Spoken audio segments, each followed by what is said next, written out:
Hey, everyday peoples, I'm here in my apartment, which is getting renovated at the moment. The company I'm dealing with is Home Resource Solutions.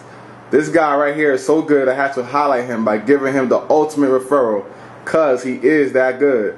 So let me stop doing all the talking and let you speak for yourself. Tell everyday people who you are and what you do for a living. My name is Daniel Salem Dawkins II. I'm a builder, a custom home builder and remodeler. I do renovations, new construction, I do light commercial projects, as well as work with insurance claims and restoration. I work with a lot of investors on rehabbing and doing all types of investment properties from ground up. Yo, you know what? I would say some stuff, but I'm gonna let you do all the talking because I don't know the terminology, you know that. All I can say is that I'm happy that I hired you to get my house hooked up. So without further ado, here comes some more questions. Why this lifestyle, and what was the catalyst that caused you to move forward into this kind of business? Well, construction started for me when I would say, in grade school. You know, the first construction project I done on my own was in Brooklyn, New York. I did a patio in 6th grade, and I got all the bricks from the abandoned fire department that was closed down, which is now renovated to this day. I used to go around to the different abandoned buildings. I would take the plywood, I would bring it back to the neighborhood. I would build clubhouses, and I would just do things unconsciously, knowing that this was the direction that I was actually going into the construction. So, you know, I would just find myself when home improvement contractors was hired, they would leave their tools, they would go home. By the time they came back in the morning, I was mudding the walls with their tools, messing things up, learning throughout the process. So I would say that's where things started for me. As I got a little bit older, I ended up going into Job Corps in 1997 for carpentry. And when I came out of Job Corps is when I started my own business. I worked for a company for a few months, and I went out on my own, and that was 15 years ago. Yo, just to backtrack, when I was in 6th grade, I was building mud pies, man. And I thought I was doing something. Well, I did mud pies too. You know, it started with mud pies. It's different between me and you probably. You probably didn't eat yours, but I used to eat my mud pies. Yeah, I eat them, man. Maybe I should have. Maybe if I ate them, I would have been on your level. So, you said you started at what? Building like clubhouses in 6th grade. But when did you realize you had a passion for it? I would say about 18 years old. I started working for, you know what? It wasn't 18. It was 17 years old. I started working for a survey company, and they was taking me out in the swamps and doing surveying and taking me to new construction projects. And I had a friend of mine that was a laborer for construction. And when I would go to the construction sites, it just brought back a lot of memories. So that's what drove me to go into Job Corps for carpentry. But I think it's in my blood. It's a natural gift that I have. I'm good at what I do. A lot of it I can't explain where it comes from. It just happens as I start working. So it's like art to you. It's definitely art, you know, because I can vision it completed before I start it. It's like if someone is talking to me about something, the minute they talking, I can see the project completed in my head. So it's just a matter of putting it together. Yeah, it's an art for you. It's in your DNA. Maybe that's what you were made to do. Build stuff and hook my apartment up.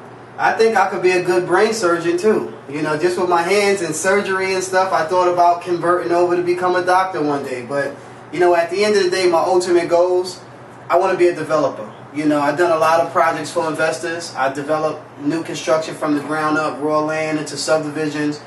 It's time that, you know, I start doing some things on my own. So, you know, as my capital come together and start getting my financing in place and my business plan together, that's my goal, to start developing projects in the future.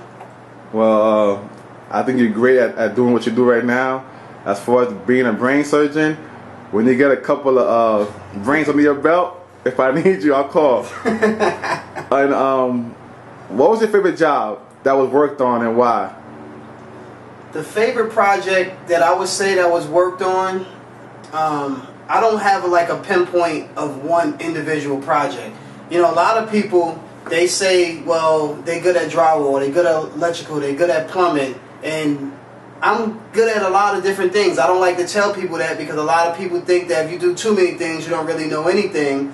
But I take the same craftness in everything that I do. So if I'm installing tile or installing hardwood or putting up cabinets like I done here in this project, it's all the same talent for me. You know, if I was to say one of the best projects that I ever done in my life was a new construction project where I was able to freestyle and do my own thing outside of the plan itself.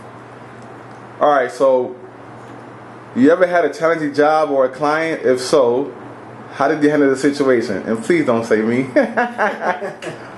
Well, basically, all clients are different. A lot of times, clients don't really understand to undergo what it takes of the construction process, especially when they living inside the home. That's the biggest challenge. But see, what happens is what I try to do, and sometimes it comes back and bite me in the end, because you know they say you give two information, that can create a problem as well. But what I try to do at the beginning is explain everything on paper of what's going to take place. So throughout the process of the construction process, I'm showing them what I gave them on paper in reality as things are taking place throughout the project. Now, a lot of times clients will get frustrated, you know, you're doing drywall and they don't understand why it's all the dust and you said you was going to plastic and we did plastic. But what they don't fail to realize that a lot of times when you take down the plastic, the dust is in the air but you don't see it, but later on at night it may settle and we have to clean it again in the morning. So those are some of the things you have to deal with, but you have to address every situation because every client is different and their reactions are different to a lot of different situations. You know what you just said made a lot of sense. I never even thought about it like that. But that could be with everyday life though, because you deal with everybody who has certain idiosyncrasies about them, and they'll deal with something so mundane in such a unique way that relates to their personality. So it's pretty interesting. All right, so we're gonna ask you one more question. How can people contact you for work? Because you definitely can work magic. You can find me anywhere, literally anywhere. If you can remember the name Home Resource Solutions, then you can find Daniel Dawkins. If you can't find Home Resource Solutions, you can remember Daniel Dawkins. You can find Daniel Dawkins. Nowadays, you have what you call the internet tool, which is Google. You can Google Home Resource Solutions, and it's going to pull me up everywhere I'm at on multiple search engines, multiple sites, clients who have gave me good referrals. You may see some of those. If you look for Daniel Salem Dawkins, you will find Home Resource Solutions. So at the end of the day, you can Google the company or Google myself to find me, or you can just remember this telephone number, which is 718-289-4145. Again, I repeat, it's 718-289-4145, and that's Home Resource Solutions. And our website is homeresourcesolutions.com. And also, you can reach us by email, which is Dan, D-A-N, at homeresourcesolutions.com.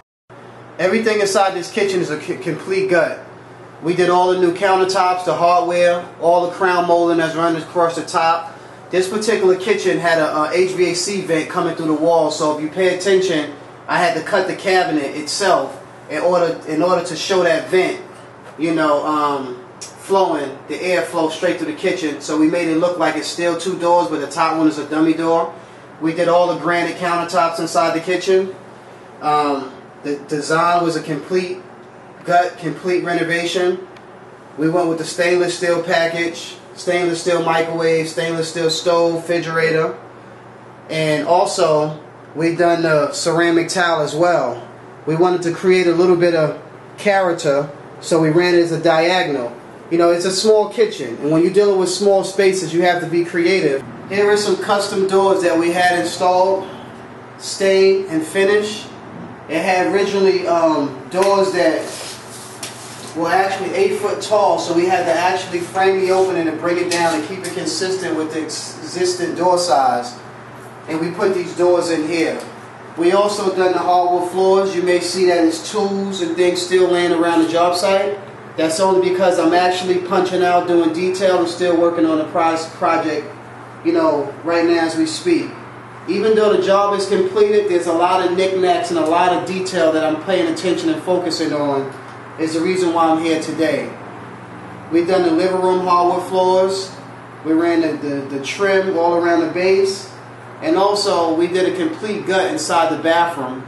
And the bathroom used to have a tub, but we tore the tub out and built a custom shower inside the bathroom itself. So if you want to see the bathroom, I can take you in there, take a look at the bathroom. This is right here is what you call a custom shower. Originally, we had a bathtub here, and the client didn't want the bathtub anymore for whatever odd reason. I couldn't fit. So we decided to take the bathtub out and put a shower. Now also we went with the sliding door feature because the bathroom is so small, and he wanted to have a towel bar here on the left side of the wall. So to keep the door from swinging open here or swinging and hitting the counter, we decided to put sliding glass doors with the stainless steel brushed nickel pieces. Nice. Now, the tile itself, we cut into the concrete wall behind this tile. It's actually a solid concrete wall.